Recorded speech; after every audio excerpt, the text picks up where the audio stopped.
नमस्कार साथियों, स्वागत आप सभी का सौदागर के आज के इस नए वीडियो में। साथियों, सबसे पहले आप सभी को महाशिवरात्रि की बहुत बहुत शुभकामनाएं। साथियों, आज इस वीडियो में हम लोग चर्चा करने वाले हैं वाघोली मांजरी टाउनशिप में रहने वाले रेजिडेंट्स ने अपना एक्सपीरियंस और ग्राउंड चैलेंजेस हमारे साथ शेयर किया है। सबसे पहले जो उनके चैलेंजेस हैं, उनके एक्सपीरियंसेस हैं, उसे एक एक करके पहले देख लेते हैं, फिर इस पे बात करेंगे स्ट्रक्चर्ड वे में इसका सलूशन क्या हो सकता है। साथ ही साथ सबसे गहरी बात, जो लोग भी घर खरीदने के बारे में सोच रहे हैं उनके लिए भी काफ़ी इंपॉर्टेंट ये वीडियो होने वाला है, तो आखिरी तक देखिए। सबसे पहले इनके एक्सपीरियंसेस और इनके चैलेंजेस को एक बार सुन लेते हैं।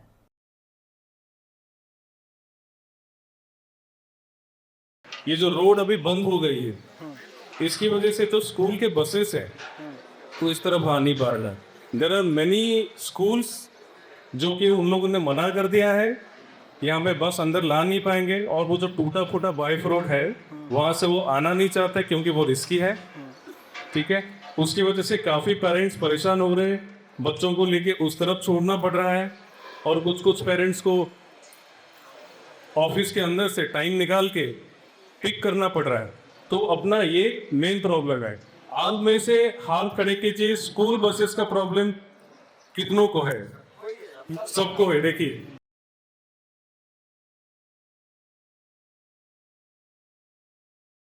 स्कूल बस का प्रॉब्लम टॉप प्रॉब्लम है।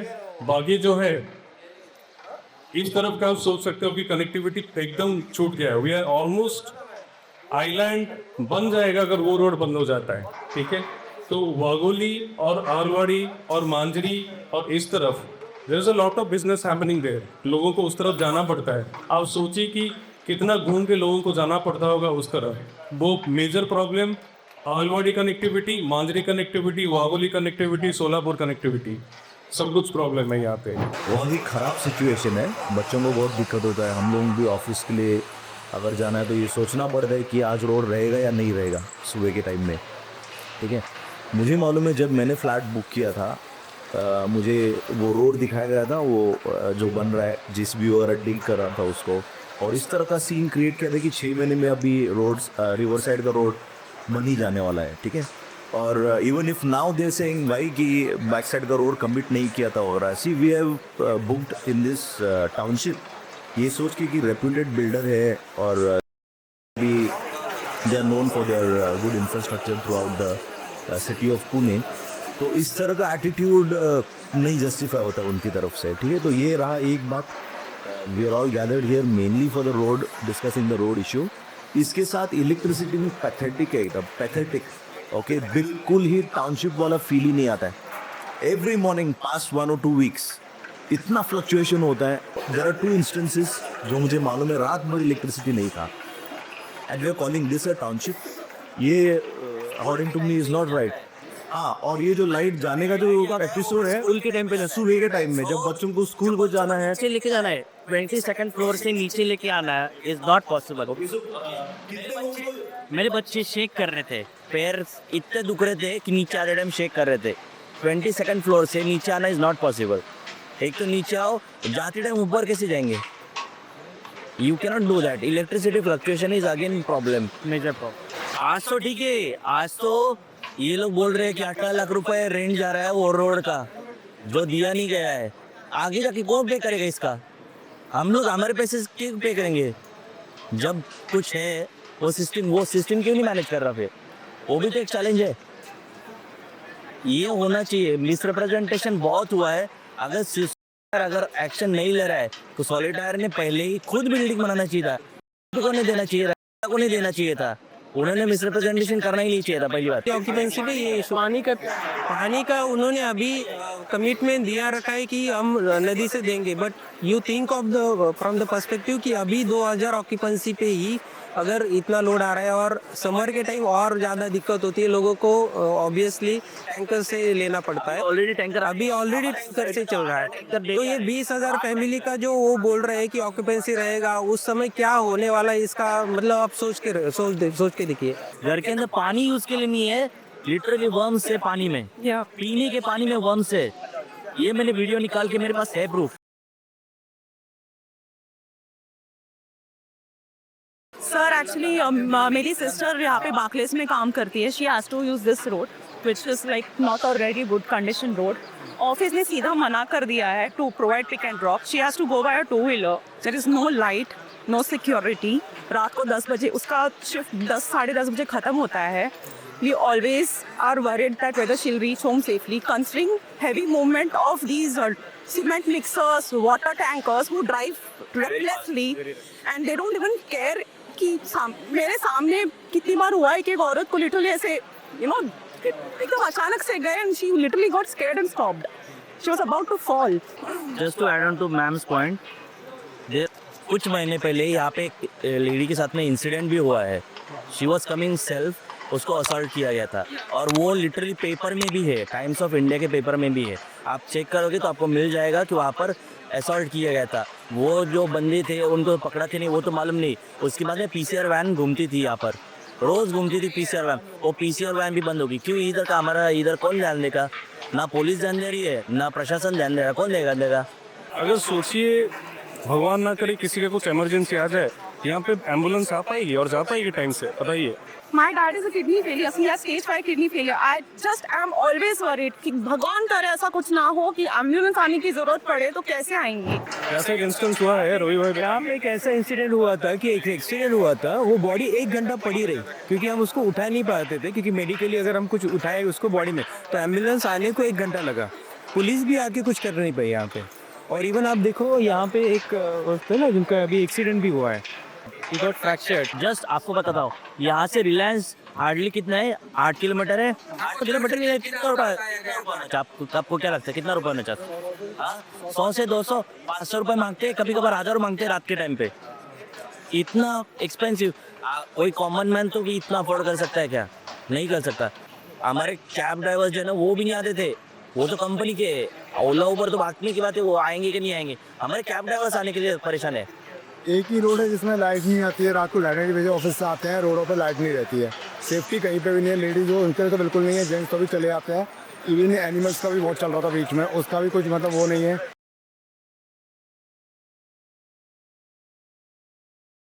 सबसे बड़ी दिक्कत तो ये है, चलो अभी मतलब ये मुद्दा अभी उठाने का ये ट्राई क्यों कर रहे हैं हम लोग, क्योंकि अभी तो है भी है, अभी बिल्डर्स का कंस्ट्रक्शन भी चालू है, तो वो अभी हम बात रख भी सकते हैं. लेकिन 5 साल बाद 10 साल बाद अगर ये लोग चले जाते हैं, पर बिल्डर एग्जिट कर लेता है तो इसकी रिस्पॉन्सिबिलिटी तो रेसिडेंट्स को ही मतलब झेलना पड़ेगा ना सब कुछ.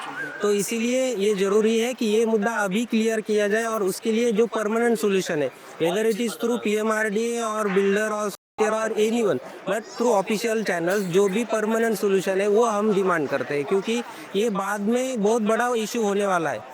Not only road but electricity and water is also one of the major problems here. ये PMC के अंडर आता नहीं है तो बात, अगर हम म्यूनसिपैलिटी को भी कुछ कंप्लेन करते हो बोलते हैं हमारा प्रॉब्लम नहीं है बिकॉज ये PMC में आता नहीं, तो हम जाए किसके पास? इमीडिएट सोल्यूशन के लिए किसके पास जाएंगे? आपने बिल्डर से बात किया इसके बारे में? बिल्डर तो मना ही कर देता, वो तो सुनता भी नहीं है, फोन में नहीं उठाते ये लोग. Response भी नहीं करते हैं. लोग भी अभी फोन उठाना बंद कर दिए. फैसिलिटी एडमिन पैसा लेके कि वो भी कुछ नहीं कर सकते जब तक वो बोलते हो ऊपर से सब कुछ आ रहा है. जितने भी लोग रहेंगे, ऐसा मुझे पता नहीं बट परसेंटेज में बताता हूँ, 20% लोगों को तो अस्थमा चालू भी हो गया रहेगा क्योंकि इतना पोल्यूशन है. इतना pollution. हम लोगों को मगरपट्टा सिटी के तर्ज पर, हम नोरा सिटी के तर्ज पर टाउनशिप बता करके सारी इम्यूनिटी रहेंगी. स्कूल के लिए आपको बढ़िया सुविधा रहेगी, पीने वाटर के लिए बहुत अच्छी सुविधा रहेगी, बस की सुविधा रहेगी, वाटर के लिए, स्कूल के लिए, सारी सुविधाएं आपको इसी के अंदर मिलेंगी और कनेक्टिविटी आपको हर जगह से प्राप्त होगी. ये सपना दिखा करके हमको बेचा गया और बताया गया कि आप कभी हम नोरा गए हो तो देखिए कैसे वहाँ पर एक्टिविटी मतलब होती है लोगों की. आपको फैसिलिटी से भरपूर कोई चीज़ की कमी नहीं रहेगी. तब हमने सपना देख करके कि चलो अपने बच्चों का भविष्य रहेगा तो हम यहाँ चल करके ले लें तो अच्छा रहेगा. तो ये हम भविष्य देख करके अपने बच्चों के भविष्य के लिए आए, तो सबसे पहले बच्चों का ये भविष्य रोड ही जाम कर दिया. अब बच्चे हमारे पढ़ने कहाँ जाएं, कहाँ से जाएं? हम लोग यदि जॉब करते हैं कहीं पर, अब बस भी लगाए लेकिन बस वाला मना कर दिया. अब हमको बाहर जाना है तो अब हम अपना चाहे बच्चा लेकर के स्कूल जाएं और या तो फिर हम अपना काम करने जाएं. 2 ही काम हो सकते हैं. अभी ये जो रिवर साइड वाला रोड जो रहा था, हाँ सर जी, वो तो सिर्फ हो ही रहा है.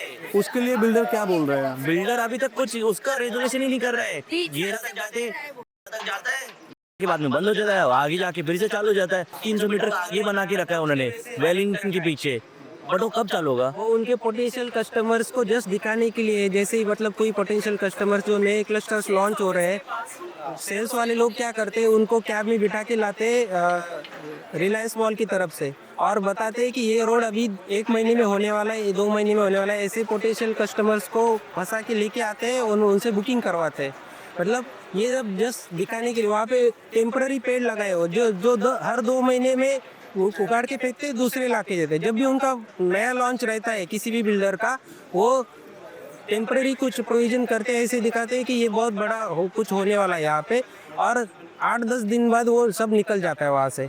ये सब सेल्स के लिए चल रहा है। आपने जो रिवर साइड रोड का अपडेट हमसे पूछने की कोशिश की, तो उसका हमको जितना पता है वो ये है कि जो मिसिंग पैच है उसका बिल्डर ने या सॉलिडर ने ट्राई किया है, जितनी जानकारी हमको है, और अब उन्होंने हम पे डाल दिया है कि जब PMRD उसको एक्वायर करेगा हम रोड बना के दे देंगे। इतना हमको खबर मिली है। जब हमको फ्लैट्स बेचे गए थे हमको बताया था कि वो सारा उनका काम है। अगर वो इतने बड़े हैं, PMRD के साथ कोऑर्डिनेट करके लैंड एक्वायर करना और ये सारी चीज़ करके लेना, ये उनका प्रॉब्लम होना चाहिए, इंडिविजुअल फ्लैट बायर्स का नहीं। So we have been left helpless with this case. हम लोग आपस में बात कर रहे हैं, बिल्डर के पास तो हम लोग जा नहीं सकते। एक किसी ने हम में से अभी 1-2 दिन पहले हमने सोचा कि चलो सोशल मीडिया पे कुछ अपडेट करते हैं, रिव्यू देते हैं, तो वहाँ से धमकी भरे मैसेजेस आए, उसको कॉल आए कि TFM का केस लगा देंगे हम, हमारी लीगल टीम आपके पीछे है, तो आप अच्छा रिव्यू डालो या तो अपना डिलीट करो। तो ये सारी चीज़ें हम जाएंगे तो किसके पास जाएंगे, तो इतना प्रॉब्लम हो गया। ये चीज़ आप अब खुद जाके भी वेरीफाई कर सकते हो। किसी भी बिल्डर के आप सेल्स ऑफिस में चले जाइए एज अ कस्टमर बन के, आपको वो यही बोलेंगे कि अरे ये रोड तो 6 महीने में बन जाएगी, जो स्ट्रेट वाली है। 6 महीने बोलता हूँ मैं, 6 महीने बोलेंगे आपको। किसी भी ऑफिस में चले जाइए, आप ये सारा वेरीफाई कर लीजिए। फिर जब आप यहाँ रहने लग जाओगे 2-4 साल बाद, जब आपको पेंशन मिलेगा, अभी सॉलिडर के पास जाके लास्ट वीक हम लोगों ने, वो बोल रहे हैं कि आप सब लोग आओ, हम PMC में जाएंगे, हम आपको सपोर्ट करेंगे, लेकिन इसके लिए आपको लड़ना है। तो अब अगर हम ही को लड़ना था तो फिर क्यों फॉल्स कमिटमेंट दिए गए?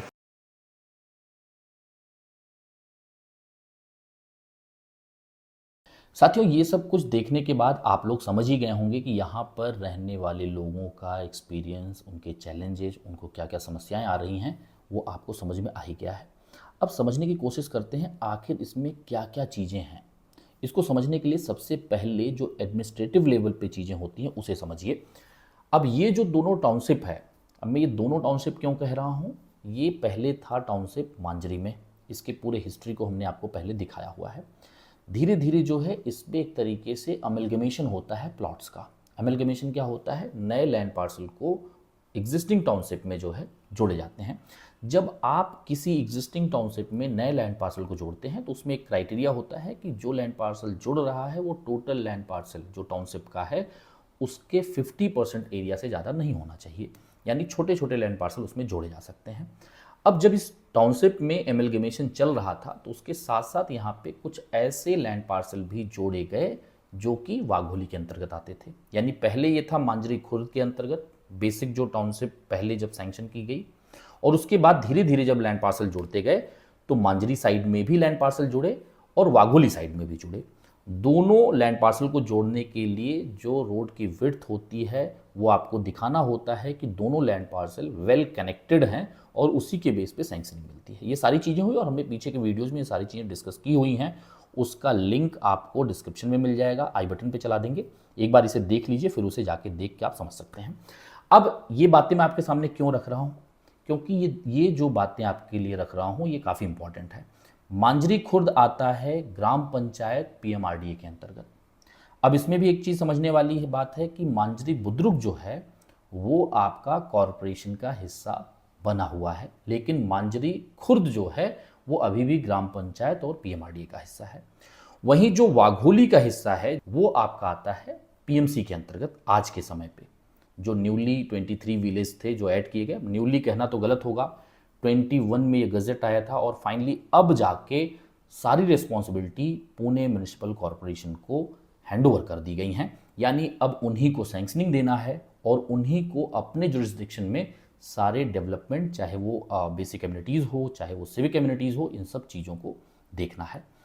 अब बात आती है कि जो ये रिस्पॉन्सिबिलिटी पीएमसी को मिली है, एडमिनिस्ट्रेटिव लेवल पे देखें, डॉक्यूमेंट्स में देखें तो वाघोली तो आ चुका है पीएमसी में, लेकिन फंड एलोकेशन कब होगा, इसका डीपीआर फाइनल लेवल में कब सैंक्शन होगा, कब इसमें टेंडरिंग होगी, कब उसकी बजटिंग होगी और कब वो ग्राउंड पे देखेगा, ये चीज़ फ्यूचर में छुपी हुई है, यानी इसमें समय लगेगा। और ख़ासकर कई बार ये भी आई हैं स्टेटमेंट्स कि पहले जो है कॉर्पस क्रिएट किया जाएगा, यानी जो आप प्रॉपर्टी टैक्स भरेंगे उससे कॉर्पस क्रिएट होगा और या फिर कुछ फंड जो है बजट से एलोकेट किया जाएगा पीएमसी के बजट से, और फिर जो नए विलेज ऐड हुए हैं 23 उनमें सक्रिय रूप से काम आपको ग्राउंड पे दिखेगा। तो सबसे पहले ये एक चैलेंज है क्योंकि 2 बॉडी को हैंडल करना है इस टाउनशिप को। मांजरी खुर्द की तरफ पीएमआरडीए हैंडल करेगा और जो वाघोली की तरफ का हिस्सा है उसे कॉरपोरेशन हैंडल करेगा। अब ये चीज़ें ग्राउंड पे कब आएंगी और 2 एडमिनिस्ट्रेटिव डिपार्टमेंट इन्वॉल्व हैं, तो ये चीज़ें पहली समस्या। अब इसको समझते हैं दूसरे तरीके से कि आखिर अगर आप इसका कंप्लेन करने जा रहे हैं तो आप कैसे स्ट्रक्चर्ड वे में इस कंप्लेन को कर सकते हैं। सबसे पहले आपको क्या करना होगा, जैसे आप लोग कई लोगों को बोलते हुए देख रहे हैं कि वाटर क्वालिटी अच्छी नहीं है, रोड प्रॉब्लम है, साथ ही साथ वहाँ पे काफ़ी सेफ्टी इश्यूज भी बता रहे हैं, रोड लाइट के कंसर्न्स भी बता रहे हैं, इलेक्ट्रिसिटी के भी कंसर्न्स बताए जा रहे हैं। तो आपको पहले इसे डॉक्यूमेंटेड करना होगा।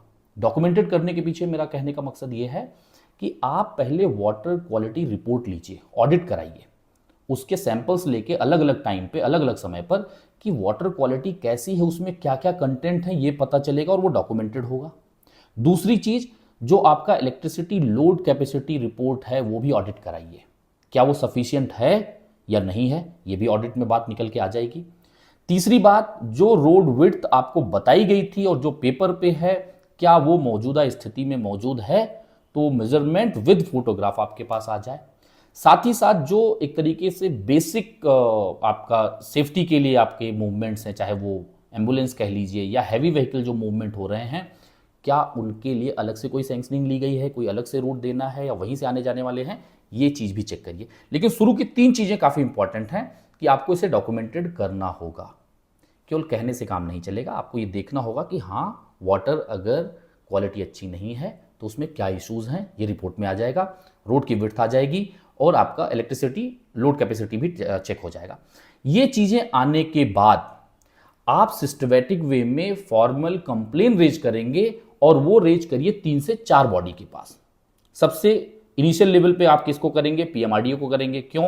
क्योंकि आपका मांजरी खुर्द का लोकेशन पीएमआरडीए ग्राम पंचायत में आता है। दूसरा, आप पीएमसी कमिश्नर को ये कंप्लेन करिए क्योंकि वाघोली की तरफ का हिस्सा जो है वो पीएमसी में आ रहा है। तीसरा, आप डिस्ट्रिक्ट मजिस्ट्रेट के पास ये कंप्लेन करिए।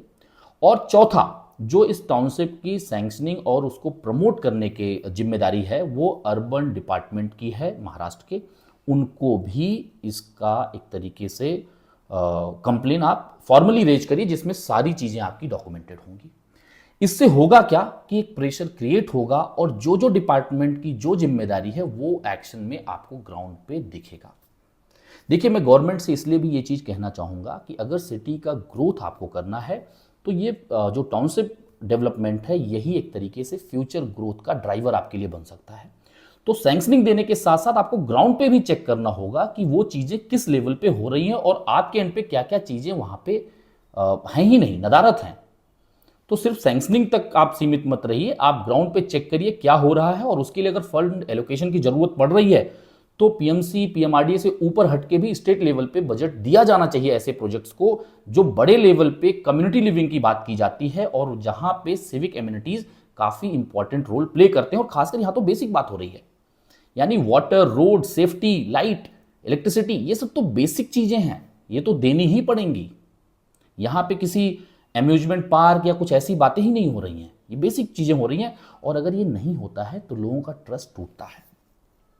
साथ ही साथ डेवलपर्स के लिए भी ये संदेश रहेगा कि आप अपना जितने भी कंप्लेन, जितने भी ग्रीवेंसेस हैं उसको रिड्रेस करने का फास्ट ट्रैक पे आप कहीं ना कहीं या तो टीम एलोकेट करिए या लोगों की समस्याएं सुन के आपके लेवल पे जितनी भी प्रॉब्लम सॉल्व हो सकती हैं वो करना चाहिए। नहीं तो होगा क्या, आप समझने की कोशिश करिए। एक बार अगर बायर्स का, रेजिडेंट्स का जो है ट्रस्ट टूटता है तो वो मार्केटिंग से आप उसको रिकवर नहीं कर सकते हैं। लेकिन अगर आप सॉल्यूशन यानी जो समस्याएं हैं उसको आप एग्जीक्यूट करते हैं ग्राउंड लेवल पे, तो लोगों का ट्रस्ट भी आप जीतते हैं। इससे एक सस्टेनेबल मॉडल भी बनता है। लोगों का ट्रस्ट अगर बनेगा तो आपके लिए आने वाले समय पे यही लोग मदद भी करते हैं, क्योंकि कहीं ना कहीं ये रिकमेंडेशन एक तरीके से लोगों तक फैलता है कि हाँ, ग्राउंड पे समस्याओं का निदान हो रहा है और वो चीज़ें तेजी से जो है आगे बढ़ती भी हैं। अगर वो समय पे नहीं हो रहा है तो फिर आप उसे रिकवर नहीं कर सकते हैं और फिर लोगों की समस्याएं जो है कहीं ना कहीं सॉल्व भी नहीं होगा और लोगों का ट्रस्ट भी टूटेगा। अब बात आती है कि गवर्नमेंट के लेवल पे, जैसे मैंने पीएमसी की बात की, यहाँ पे पीएमआरडी की बात की, अर्बन डिपार्टमेंट महाराष्ट्र की बात की, तो आप लोगों को भी देखना होगा कि अगर सैंक्शनिंग आप दे रहे हैं तो लैंड एक्विजिशन लेवल पे प्रॉब्लम आ रही है। अब अगर कोई बीच का लैंड पार्सल है जो फार्मर है या फिर जो लैंड ओनर है वो अपना लैंड देना ही नहीं चाहता, तो इसमें गवर्नमेंट का इंटरवेंशन कैसे हो सकता है उसको भी देखना होगा। क्योंकि इतने मास स्केल पे अगर फ्लैट और तमाम जो है रेजिडेंशियल यूनिट्स बेची जा रही हैं तो वहाँ पे लोग आज नहीं तो कल रहने आने वाले हैं। अभी तो कम लोग रह रहे हैं, धीरे धीरे जैसे जैसे प्रोजेक्ट्स के पोजीशन आएंगे तो ये समस्याएं और एलिवेट हो सकती हैं। अगर उन पैचेज को प्राइवेट लेवल पे नहीं हो रहा है तो ट्रिपल-पी मॉडल पे कैसे किया जा सकता है या गवर्नमेंट के इंटरवेंशन से कैसे किया जा सकता है, उनको कैसे कंपनसेट कर सकते हैं, आपस में निगोशिएट करके लैंड ओनर से बात करके उसे फास्ट ट्रैक पे किया जाना चाहिए, क्योंकि ये पब्लिक इंटरेस्ट में है। वहाँ पे लोग रह रहे हैं, उनकी रियल समस्याएं हैं, तो इसका सॉल्व करने की जिम्मेदारी डेवलपर के साथ साथ ये अथॉरिटीज़ को भी जाती हैं। और मेरा रिक्वेस्ट आप सभी लोगों से रहेगा, जो लोग भी नई प्रॉपर्टी खरीद रहे हैं वो आप सेल स्टॉक और जो ब्रोशर्स पे चीज़ें लिखी हुई हैं उसके अलावा ज़मीनी हकीकत क्या हो सकती है उसे ज़रूर वेरीफाई करिए। क्योंकि यहाँ पे देखिए लोग कहते हुए मिल रहे हैं और हमारे पास भी तमाम बार जो है कमेंट्स आते हैं, लोग कहते हैं कि हमें कमिटमेंट अलग अलग जगहों पे, कहीं जो है घुड़सवारी का रखा गया था कि यहाँ पे घुड़सवारी होने वाली है, आईटी हब आएगा, यहाँ पे मॉल्स आएंगे, यहाँ पे रोड आएगा, यहाँ पे फ्लाईओवर आएंगे, यहाँ पे मेट्रो आएगा, और तमाम जो है आपको डीपी प्लान दिखा के चीज़ें बताई जाती हैं और आप उस पर विश्वास करके अपना बाइंग डिसीजन आगे बढ़ाते हैं। तो आपको ये देखना होगा कि आखिर इसके बीच का गैप कितना है। जितनी जगहों पे बातें की जा रही हैं, ग्राउंड पे कितनी चीज़ें हो रही हैं। अगर वो नहीं हो रही हैं तो एटलीस्ट जहाँ पे बेसिक चीज़ें, देखिए बेसिक आपकी रिक्वायरमेंट क्या है, पानी मिल जाए, सड़क की विड्थ हो, वहाँ पे एम्बुलेंस आ सके, वहाँ पे आपके स्कूल के बसेज आ सकें, सेफ्टी हो, रोड लाइट हो, ये बेसिक चीज़ें तो हो। अगर वो चीज़ें वहाँ पे हैं तो भले ही वो किसी ड्राइवर से दूर हो लोकेशन, आपको ट्रैवल करना पड़े, तो वहाँ आप खरीदिए, क्योंकि आपका हो सकता है बजट कंस्ट्रेंट हो। लेकिन अगर ये समस्याएं अभी बनी हुई हैं और आप ब्लाइंड जा रहे हैं और इस भरोसे पे जा रहे हैं कि ये चीज़ें 2 साल में हो जाएंगी, तो कहीं ना कहीं फिर आपके लिए आने वाले समय में समस्याएं हो सकती हैं। आपका पैसा है, ध्यान आपको रखना है, सर्वे आपको करना है। कहीं पे भी आपको सौदा घर की मदद की ज़रूरत लगती है, आप अपनी समस्याएं हमें कमेंट सेक्शन में लिख सकते हैं या फिर क्वेरी कंसर्न फॉर्म का लिंक हमने डिस्क्रिप्शन में ऊपर ही रखा हुआ है, उसके जरिए आप अपनी समस्याएं हम तक पहुंचा सकते हैं। हमारी कोशिश रहेगी आपकी समस्याओं का समाधान जल्द से जल्द किया जाए। जल्द मिलेंगे एक नए वीडियो के साथ, एक नई इन्फॉर्मेशन के साथ। तब तक के लिए धन्यवाद, नमस्कार।